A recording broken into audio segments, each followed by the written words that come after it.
बस एक ही whatever is coming across, if it's good, then it doesn't matter whose idea it was. What matters is producing a good product. They're on a mission to redefine Indian travel and tourism. The aim is that we put out good content, so then it's not too much about ego over here. It's about putting out good content.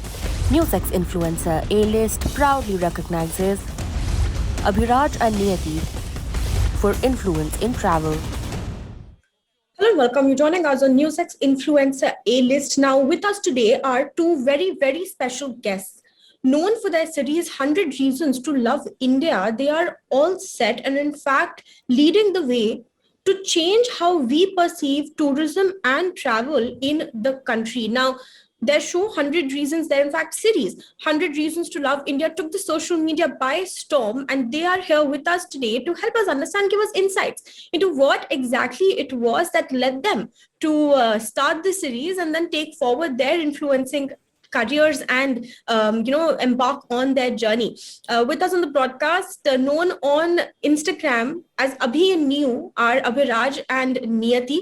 They have over 2 million followers, and they're going to help us understand what exactly it takes to be an influencer. Abhiraj and Niyati, thank you so much for being with us on the broadcast, and welcome to the show. Thank you so much for having us. All right. So if I could just begin by asking you, how has your journey been like? I mean, how did you guys meet? I know that you were college sweethearts. What exactly was it like, to be college sweethearts and then get married and now be influencers together, have your own, social media career? Actually, we met in college. It was almost 10 years ago, more than 10 years ago, actually. And we were together in college events, and we just clicked. We were friends first, and then we realized that we have feelings for each other, and then we started dating for a really long time, and we got married in 2018. And after that, we are not just partners in life, we are also partners in crime. I mean, whatever we do, our venture. So yes, so that's our story. So, then what I want to ask you is, does it ever get difficult when, you guys are working together because you're a couple, you're married, but you're also social media influencers, you also work together. Does it ever get difficult? So far, not really, because because we've been together for such a long time. I know what Abhi's strengths are, he knows what are my strengths. And so we kind of tend to leave those things on the other person. Like I know that some of the calls he takes for scripts or topics are something that he wants to go by gut feeling. And then if I have a feeling like that, he'll respect it. So there's not much of a problem. We don't tend to trample on each other's feet. Of course, we have creative disagreements, but then they get resolved because ultimately the aim is that we put out good content. So then, it's not too much about ego over here. It's about putting out good content. Yeah, so we know that we are a team, and whatever is coming across, if it's good, then it doesn't matter whose idea it was.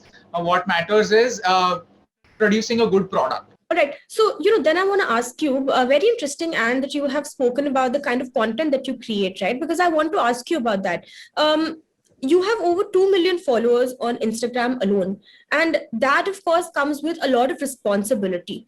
How do you navigate, when people ask you questions? Because obviously you put out what you guys feel is right and what should the messages that should be put out there. But there are always going to be people that are going to say, why this, why not that?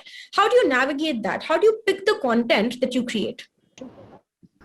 Of course, like being online and creating content means you have to deal with a fair share of whataboutisms. So, but our ultimate goal is to try and put out positive content, solution-oriented content that will make some sort of an impact. So then that kind of influences in the topics that we choose. Like right now, we can't go out and travel, and that's the reason why we can't do a season 2 of 100 Reasons to Love India. But then still, we're trying to kind of follow those same principles in our content.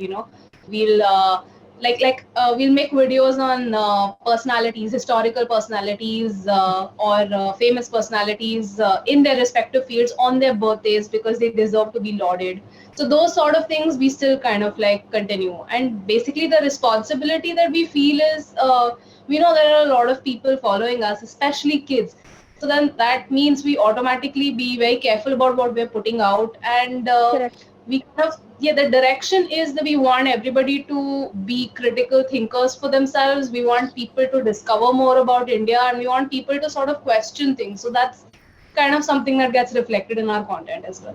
Absolutely, absolutely. And in fact, I also want to talk about your series that is called 100 Reasons to Love India. Now, if we look, there are not a lot of people out there that are putting out content with regards to, places in India that you must love. And the series is, in fact, not monotonous. It is a very thoughtful, a series that has been put a lot of thought into to curate. Now, we often romanticize the idea of foreign cultures, but not so much our own. What tugged you to do this series is what I want to ask you. In 2019, I mean, it was quite random how the idea came to us, because the whole idea was just that at that point of time, we saw a lot of negativity on the internet regarding whatever is related to our country. And we just thought that there needs to be content that balances it out. So then we thought that whenever somebody from abroad comes to India, they are quite excited about learning more about our country. But the tragedy is such that the people from our country don't know about the good things that are happening around us. They don't know about people who are working at ground level, bringing some sort of change in their neighborhood, around their house. And these are the heroes that we need to applaud, because these are the people who are actually there working on making India 1% better. So we thought that why not bring stories of such real heroes to people in an entertaining way? Because of course nobody likes to see tragedy online. They want to see something that is solution oriented. And overall, we just thought that if through our content, if we can give people some sort of hope that there are a lot of problems around us, but then if we try at our level to make our neighborhood 1% better, then in return we are making our country 1% better. It's so easy to be overwhelmed by the stuff that's happening around us, but that's the thing. You don't have to make the entire world a bright place. You just have to find a dark spot, a dark corner in your own house and light a diya over there. So that was the overall idea, and that's how it's. Yeah, and the basic thing is that, when I've traveled abroad, I've noticed that people over there are they have a lot of pride in their own culture. They show it off, they remember their history, and they document it well. But somehow that was always missing in India, and I felt that because kids especially are exposed to so much of negative news online, that they end up thinking, okay, this is not worth it only. Like, this country is not worth it. Nothing good can happen in this country. Like, all bad things only happen here. And that's kind of not correct, because there are a lot of people doing good work. We have a lot of lessons that we can learn from our history, and we have a very diverse and rich culture. It's so many things. Our history is so diverse. Our languages are so diverse. Our food is so diverse.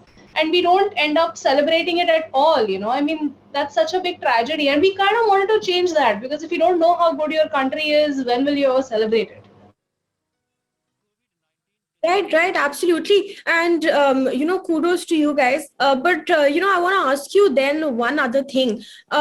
You guys, of course, are on a mission to change how the image of India is perceived. But do you also think about your image? Because you guys had corporate jobs, and from then you went on to become social media influencers. I'm sure there are a lot of people that would have raised questions at some point, right?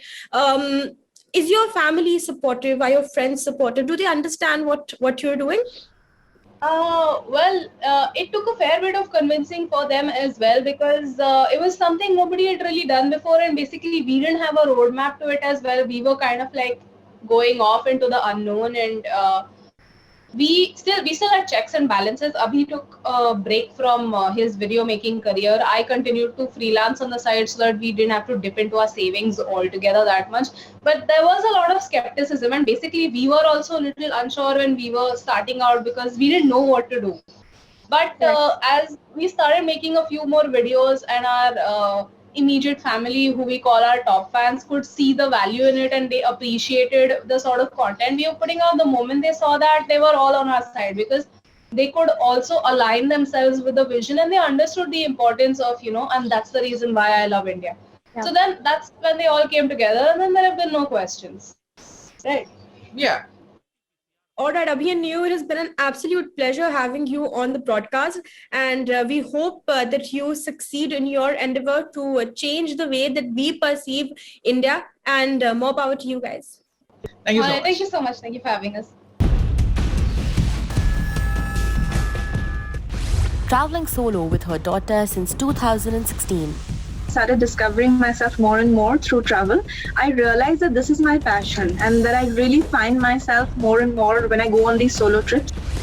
She's inspiring moms to pursue their travel dreams.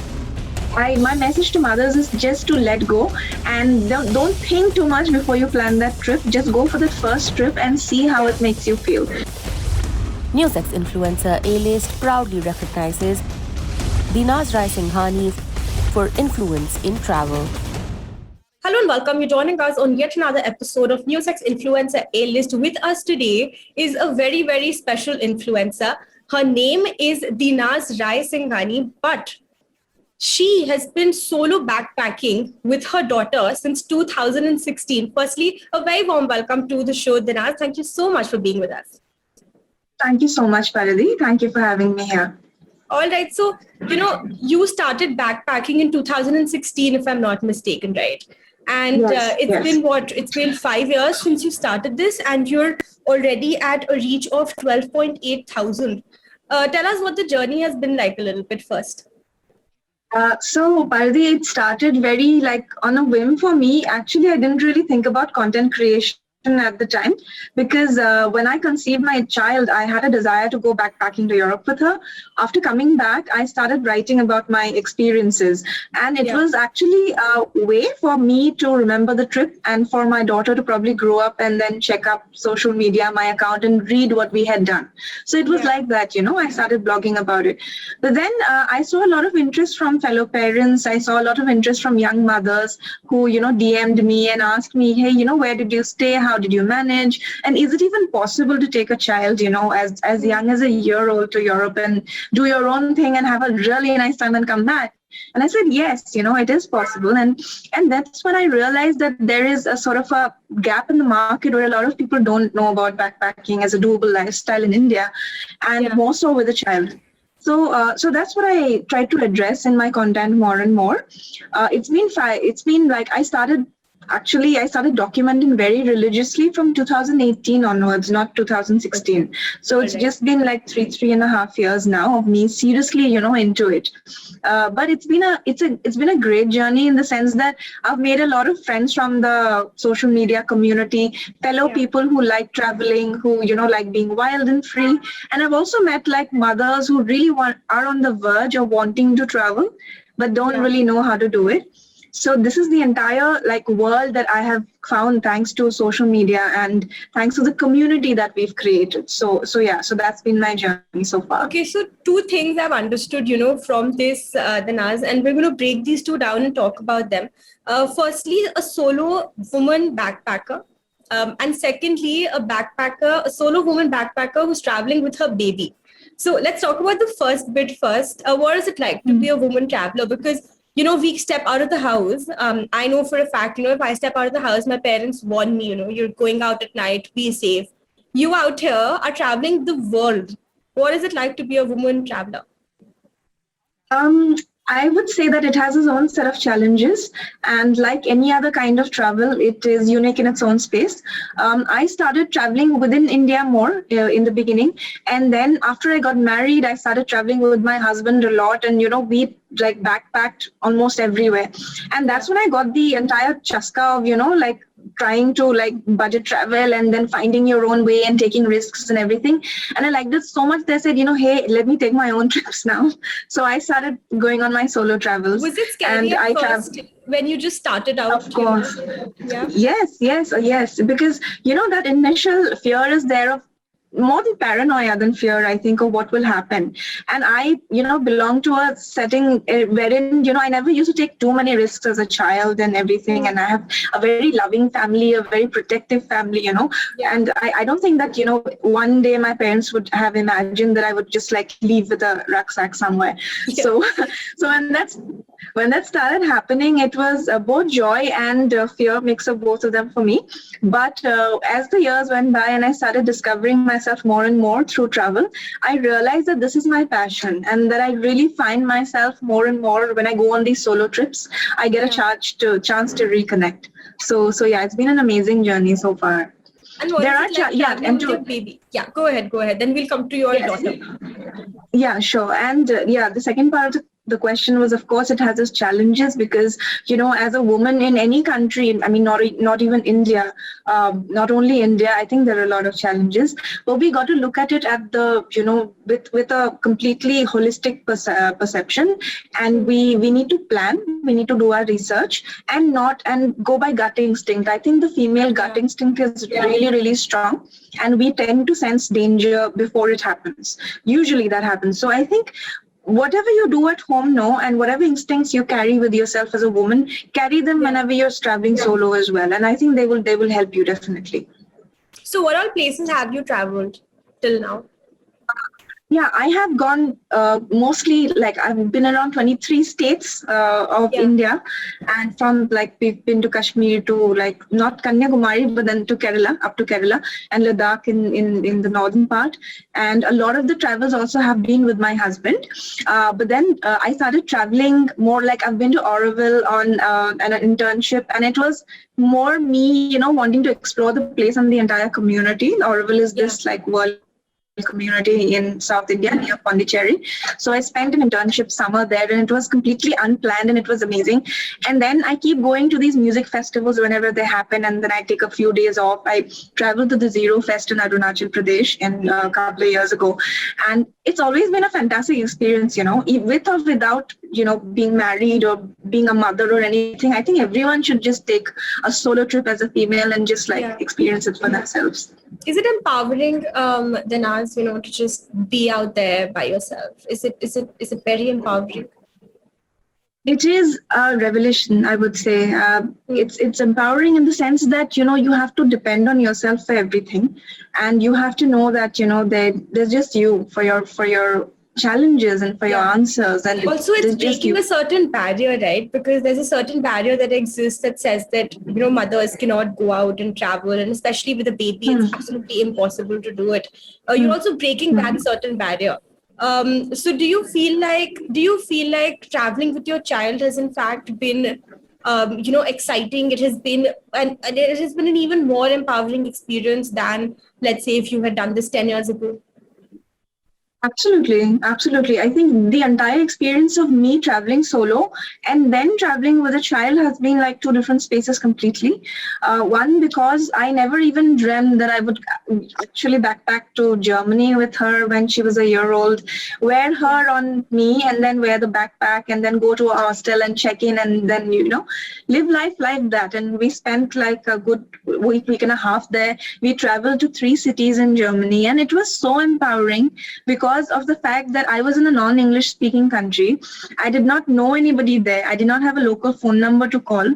And all my baby had was me, I didn't even have the other parents. So I could not rely on, hey, this went wrong. So what can we do? That sort of a backup thing. So I always needed to have a plan B. What if this fails? What should I do? And I needed to make my own decisions, because we were using public transport most of the time. We never used to go on taxis and everything. Most of our stays are in B&Bs and hostels in Europe. So these are very, very new things even for me, with a child, because I used to go to hostels before, but with a child, it's a completely different ballgame altogether. So when I experienced and explored that, hey, she's picking it up and she's able to take it, that is when I also felt like, I'm not doing anything wrong. It's just me and my child trying to bond in another country. And it was so beautiful because we remember those memories, we cherish those memories, and I want to do it for the rest of my life.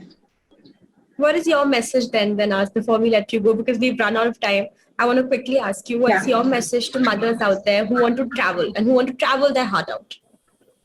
My message to mothers is just to let go and don't think too much before you plan that trip. Just go for that first trip and see how it makes you feel, and come back and then recalculate and calibrate about how the trip went. If it went well, take a second one. If not, you always learn and you always take a better trip next time. All right. Thank you so much, Dhanaz, for being with us, and more power to you. Thank you so much. It was a pleasure. South India's biggest influencer. Tamil being a very interesting language and a community because the internet penetration is crazy. He's demystifying issues that resonate with the youth. The competition is always healthy because your audience is your audience. No matter how many subscribers someone has, they are not actually competing with you. NewsX influencer A-List proudly recognizes Madan Gauri for influence in educational content creation. Hello and welcome. You're joining us on NewsX Influencer A-List. With us today is one of South India's most prominent YouTubers. He makes videos, YouTube videos in Tamil mostly, and we want to understand from him what his journey has been like and a new application, in fact, that he's gone ahead and started. So firstly, thank you so much for joining us on the broadcast, Madan, and a very warm welcome to NewsX. Thank you, Baby. It's a pleasure joining you actually in this program. All right. So firstly, tell us, what is the Tamil YouTube space like? Because we talk about the English space and the Hindi space, but we don't quite understand the regional YouTube space or the regional content creation bit as much. What is the space like, Madan? If you could tell us a little about that. I think it's a great place to be in actually because the competition is very healthy. At the same time, what I feel is the internet penetration in Tamil Nadu is really high compared to other states. It's what I feel like. I can literally see the numbers there. So yeah, I have seen creators, who speak Hindi and have subscribers up to 20 million. So that's the number in Hindi. And Tamil Nadu is one state and Tamil is one language that is spoken by one ethnic group, but still we have I have 5 million subscribers, and I know Tamil channels that has more than 10 million subscribers. Yeah. So, it's interesting for me to look at these numbers, comparing Hindi, such a huge language with so much population there. And Tamil being a very interesting language and a community because the internet penetration is crazy. So do you think that you ever have a disadvantage, Madan, the fact that you do only, your videos are mostly Tamil, right, on YouTube. Do you think that you have some sort of a disadvantage sometimes or absolutely not, is that something that never crosses your mind? I think it's both. It's both. I have advantages and I have my own disadvantages. The advantage is that no matter how good someone creates content in Hindi, that won't penetrate into Tamil. So that's my space. At the same time, I won't cross that space. So both are there. I think it's similar to Bollywood and Hollywood. So no matter how great a movie is, unless or otherwise you dub it and you push it through, it might not be a huge thing in Tamil Nadu. And same way, even a Tamil movie made here has to be dubbed and pushed in Hindi so that it's seen. So the market is it's good that both exist. And if probably I was a Punjabi or a Marathi or a Bengali, I think I won't have this many subscribers. People would probably switch to some Hindi, speaking YouTuber. So I think it has its own advantage and disadvantage. So the space, the digital media, the digital content creation space, Madan, you're one of the front runners, of course, when it comes to the Tamil space. The competition, the kind of competition that you have, is it, is it as much that you would have if, let's say, you were an English YouTuber, English-speaking YouTuber, or is it lesser? What is the competition like in this space? I think in internet, the competition is always healthy because your audience is your audience. No matter how many subscribers someone has, they're not actually competing with you because videos are probably, 10 to 15 minutes in length and people have 24 hours and it's free of cost. Movies having competition makes sense because it's 150 rupees and who's going to take that weekend actually is a competition. But in YouTube, I don't think that kind of competition actually exists. So how long did it take you to monetize your channel from when you started? How many years did it take you to start earning full time from YouTube? Uh, I started monetizing my videos almost after 100 videos. That would be probably 4 or 5 months. But I never really wanted to be a YouTuber as such, because when I started making videos on YouTube, there was nothing called as YouTuber. There were people who posted videos on YouTube, that's all. Yeah. But eventually, I understood that you can make money out of it. You can make a living out of it, actually. First, it was making money. It was a side income. Then I understood that you can actually make a living out of it. And yeah, maybe it took me another 3 years journey to be there. And you do news, right? You do news and current affairs. How did that come I about? do news commentary. I don't actually say the news. I do commentary Yeah. on the news. Yeah, you do commentary on the news. So how did you exactly decide to start doing that? Because that is something that is very interesting. Usually when you think about people that talk about current affairs, you think there's going to be a video on XY that is happening, but you've taken a different route. How did that work out, and how do you go about that? Yeah, since I post videos every day, I realized that people started looking at me as a friend rather than as a creator. So it's like you wake up and you cross this one person in front of your house, you smile the 10th time you cross them.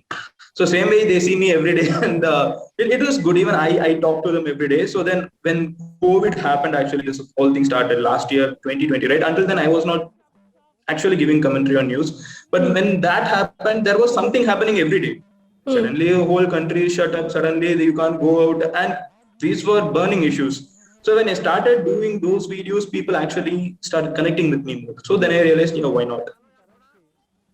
Okay. And, we were just talking about the fact that it took you, let's say 100 videos, I think you said, right, to start monetizing your content. And now, congratulations to you, Madan. You have your own app that you've started. You have your own startup. It's called Kokru, from what I understand. Tell us about that a little bit. Has YouTube kind of helped you go into that startup space as well? How has this worked out?